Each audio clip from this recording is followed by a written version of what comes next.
Hi అండి అందరికీ welcome to రుచి tech YouTube channel.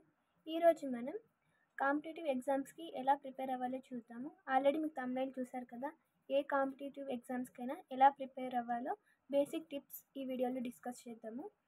First of all, competitive ఎగ్జామ్స్కి మోస్ట్లీ ఎక్కువ ఏ ఎగ్జామ్స్కి ప్రిపేర్ అవుతుంటారు?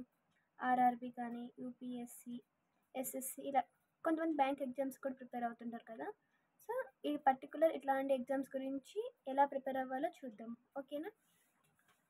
చూడండి, ఫస్ట్ ఆఫ్ ఆల్ ఏదైనా సరే మీరు ప్రిపేర్ అవుతున్న ఎగ్జామ్స్కు ప్యాటర్న్ తెలుసుకోండి. ఫస్ట్ ఆ ప్యాటర్న్ ఏంటి అర్థం చేసుకొని సిలబస్, ఎందుకంటే మీకు ఫస్ట్ సిలబస్ తెలియాలి. ఆ సిలబస్ తెలిసిన తర్వాత ఏ టాపిక్ నుంచి ఎలా క్వశ్చన్ అడుగుతున్నారు, ఎగ్జామ్ ప్యాటర్న్ తెలియాలి. అంటే ఎక్కువ ఫోకస్గా అన్ని సిలబస్ అంతా ఉన్నా కూడా హై వెయిటేజ్ పర్టికులర్ ప్రతిసారి వచ్చే క్వశ్చన్స్ పర్టికులర్ టాపిక్ నుంచే ఉంటాయి. సో ఆ టాపిక్ ఎగ్జామ్ ప్యాటర్న్ అనేది క్లియర్గా తెలుసుకోవాలి. ఇది ఫస్ట్ స్టెప్ అండి. తర్వాత ఏంటి, క్రియేట్ ఏ స్టడీ ప్లాన్. మీకు ఇంకా సిలబస్ ఎగ్జామ్ ప్యాటర్న్ మొత్తం అర్థమైన తర్వాత మీరు ఒక షెడ్యూల్ అనేది చేసుకోవాలన్నమాట. డైలీ ఎన్ని అవర్స్ చదవాలి, ఈరోజు నా డే టార్గెట్ ఏంటి, టార్గెట్స్ అన్నీ చూసుకోండి. నెక్స్ట్ తర్వాత వీక్లీ టార్గెట్స్, మంత్లీ టార్గెట్స్ అని పెట్టుకోండి. మ్యాక్సిమం వాటిని రీచ్ అయ్యేలా చూసుకోండి. తర్వాత రివిజన్ అనేది కూడా చాలా చాలా ఇంపార్టెంట్. ఆ రోజు మొత్తంలో ఏం చదివారో నైట్ ఒకసారి పడుకునే ముందు రివిజన్ చేసుకోండి, ఓకేనా? ఇది సెకండ్ టిప్ అండి. థర్డ్ టిప్ ఏంటి అంటే gather study material. First of all, ఇప్పుడు మీకు ఒక సబ్జెక్ట్ తెలిసింది, ఆ సబ్జెక్ట్లో ఫర్ సపోజ్ కాంపిటేటివ్ ఎగ్జామ్స్లో ఒక జీకే కూడా ఉంటుంది కదా, జీకే అని ఒక పార్ట్ తీసుకున్నారనుకోండి. కొంత స్టాటిక్ జీకేకి కొంతమంది ఆథర్స్ ఉంటారు. సో ఏ బుక్కి ఏ అతన్ని ఫాలో అవ్వాలి, ఆ బుక్స్ రెఫరెన్సెస్ ఏంటి, అవన్నీ చూసుకొని రిసోర్సెస్ అన్నీ జాగ్రత్తగా కలెక్ట్ చేసుకోండి. అండ్ తర్వాత mark test and previous year papers, ఇది చాలా చాలా ఇంపార్టెంట్ అండి. ఈ ప్రీవియస్ ఇయర్ క్వశ్చన్ పేపర్స్ చూడడం వల్ల మీకు ఒక ఐడియా అంటూ వస్తుంది, ఎలా ప్రిపేర్ అవ్వాలి, ఏంటి ఎక్కువ అడుగుతున్నారు, ఓకేనా? దీని గురించి ఒక క్లియర్ కట్ ఐడియా అయితే వస్తుందన్నమాట. నెక్స్ట్ ఏంటి, focus on basics. First of all మీకు ఆ సబ్జెక్ట్ గురించి బేసిక్స్ తెలిస్తేనే కదా దాంట్లో ఎంత ప్రాబ్లమ్స్ వచ్చి, ఇప్పుడు యాప్టిట్యూడ్ ఇవన్నీ అనుకోండి.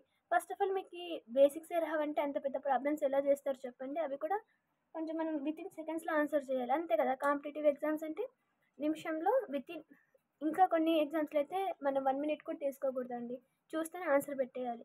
అలాంటప్పుడు మనకి బేసిక్స్ బాగా వస్తే ఇది ఇంకా ఫాస్ట్గా చేస్తాం కదా.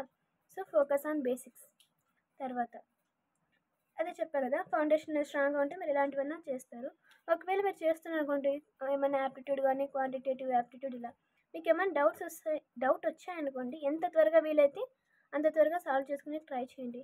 ఎందుకంటే ఆ డౌట్ని అలానే క్యారీ చేశారనుకో, అది అట్లనే మైండ్లో రన్ అవుతుంది, నెక్స్ట్ ఏం చదివినా కూడా అర్థం కాదు, ఓకేనా? ఫస్ట్ ఆఫ్ ఆల్, ఎప్పుడైతే డౌట్ వస్తుందో అది మ్యాక్సిమం ట్రై చేయడానికి, సాల్వ్ చేసుకోవడానికి ట్రై చేయండి. మీ ఫ్రెండ్స్ని కానీ, మీ లెక్చర్స్ కానీ, ఇప్పుడు ఆన్లైన్ ఉంది కదా, ఏది సరే గూగుల్లో కానీ అలా టైప్ చేసినా వస్తుంది. సో ఎప్పటి డౌట్స్ అప్పుడే క్లియర్ చేసుకునేటట్లు చూసుకోండి, ఓకేనా? First of all, believe in your self. మీరు చేయగలరని ఫస్ట్ మీరు నమ్మండి, ఓకేనా? ఇది చాలా చాలా ఇంపార్టెంట్ అనమాట. అండ్ తర్వాత చూద్దాం, నెక్స్ట్ స్టెప్ ఏంటి, రెగ్యులర్ రివిజన్. చెప్పా కదా, ఇంతకుముందు పాయింట్లో కూడా చెప్పా, రివిజన్ అనేది చాలా చాలా ఇంపార్టెంట్. ఎంత చదివామని కాదు, లాస్ట్ ఎగ్జామ్స్ అప్పుడు ఎంత రివిజన్ చేసినామో చాలా ఇంపార్టెంట్ అనమాట. Next stay updated. Stay updated ఉంది కదా, అప్డేటెడ్ ఏంటి అంటే ఫర్ సపోజ్ ఏమన్నా కరెంట్ అఫైర్స్ అనుకోండి, ఇవి తెలిసి మనకి రోజుకి ఈవెన్ అవర్స్కి కూడా అప్డేట్ అవుతుంటాయి. అట్లా ఏమన్నా కరెంట్ అఫైర్స్ కానీ, ఏదైనా సరే ఎగ్జామ్ ప్యాటర్న్స్ కానీ కొత్త అప్డేట్స్ వస్తుంటాయి కదా, ప్యాటర్న్ ఏమన్నా సిలబస్ చేంజ్ చేయడము, తగ్గించడము, లేదా డేట్స్ షిఫ్ట్ చేయడము, అలా. సో వాటి గురించి అప్డేటెడ్గా ఉండండి, ఓకేనా? ఏమైనా కొత్త ఇన్ఫర్మేషన్ వస్తే ఎప్పుడు తను తెలుసుకునే ట్రై చేయండి. నెక్స్ట్ తర్వాత టేక్ మార్క్ టెస్ట్. ఇందాక కూడా చెప్పాను, మార్క్ టెస్ట్ అనేది అట్లీస్ట్ రోజు కుదరకపోయినా ఒక 2 days కన్నా అటెంప్ట్ చేసేటట్లు చూసుకోండి. ఫ్రీ మార్క్ టెస్ట్లు ఉంటాయి, ఆన్లైన్లో కూడా కొన్ని దొరుకుతాయి, ఓకేనా? మీరు ఏమైనా కోచింగ్ తీసుకుంటుంటే వాటి టెస్ట్ కూడా ప్రిపేర్ అవ్వండి. తర్వాత స్టే హెల్తీ. ఫస్ట్ మనం ఇవన్నీ చేయాలంటే మనకి హెల్త్ అనేది బాగుండాలి కదా. మనం హెల్త్ అనేది బాగుంటే మనం ఎక్కువసేపు చదవగలము, బాగా హైడ్రేటెడ్గా ఉండగలం, చదివింది కూడా మైండ్లో ఎక్కువసేపు ఉంచుకోగలం కదా. సో ఎప్పుడు హైడ్రేటెడ్గా ఉండడానికి ట్రై చేయండి. ఫుడ్ అనేది మంచిగా తీసుకోండి. ఎగ్జామ్ ఉందని నైట్ అంతా మేల్కొని మార్నింగ్ ఇబ్బంది పడకండి. సో హెల్త్ని మేనేజ్ చేసుకోండి, యాజ్ వెల్ యాజ్ స్టడీస్ని కూడా మేనేజ్ చేసుకోండి. 9th point, stay positive and focus. ఎంతసేపు చదివామని, ఎన్ని అవర్స్ అని చదివామని కాదు, ఎంత ఫోకస్, ఎంత ఇంటెన్సిటీతో చదివామనేది ఇంపార్టెంట్. అంటే quantity is not important, quality is important అంటారు కదా. క్వాంటిటీ అనేది ఎప్పుడు మ్యాటర్ చేయదు, మనం క్వాలిటీ ఎంత చదివాము అన్నది ఇంపార్టెంట్ అనమాట, ఓకేనా? Last but not least time management. ఇది కదా మెయిన్.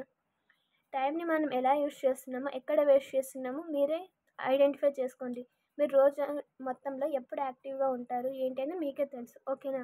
టైంని మాత్రం వేస్ట్ చేయకుండా బాగా యూటిలైజ్ చేసుకోండి. ఓకేనా? ఇది అండి ఇవాళ వీడియో. మీకు వీడియో అర్థమైతే లైక్ చేయండి, షేర్ చేయండి, సబ్స్క్రైబ్ చేయండి.